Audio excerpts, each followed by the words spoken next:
జగన్ దాంట్లో లాస్ట్ ఈ లోకేష్ పాదయాత్ర తర్వాత బిగిన్ అయింది అటాకింగ్ మూడ్. మిగతా తెలుగుదేశం వాళ్ళు అక్కడక్కడ తిట్టుకోపోయడాలు వీళ్ళు తప్పించి జనం అగ్రెసివ్ గా అటాకింగ్ గా కామెంట్లు పెట్టిన సందర్భాలు తక్కువ. మొదట్లో చంద్రబాబు అరెస్టులు, పవన్ కళ్యాణ్ ఆపినప్పుడు అట్లాంటప్పుడు వచ్చినాయి తప్పించి ముందు లేదు. ఇది ఏడాది గడవక ముందే విపరీతమైనటువంటి క్వశ్చన్స్ వేస్తున్నారు. చెప్పిన మాట యాడ్ నిలబెట్టుకున్నారు.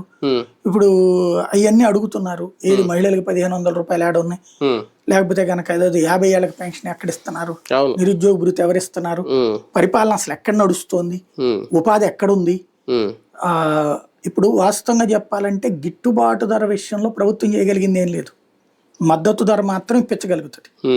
మద్దతు ధర దక్కుతోంది మిర్చికైనా వీటికైనా సరే. కానీ మద్దతు ధరని ఇప్పుడు వీళ్ళు క్రైటీరియా తీసుకోవట్లే రైతులు. గిట్టుబాటు ధరని క్రైటీరియా కూడా తీసుకోవట్లా. వీళ్ళు ఏదంటున్నారు, లాస్ట్ ఇయర్ వచ్చిన డబ్బులు నాకు ఇప్పుడు ఎందుకు ఇవ్వట్లేదు అంటున్నారు. ప్రస్తుతం ప్రభుత్వం అదేం చేయలేదు. ఇప్పుడు క్రిందసారి మిర్చికి మద్దతు ధర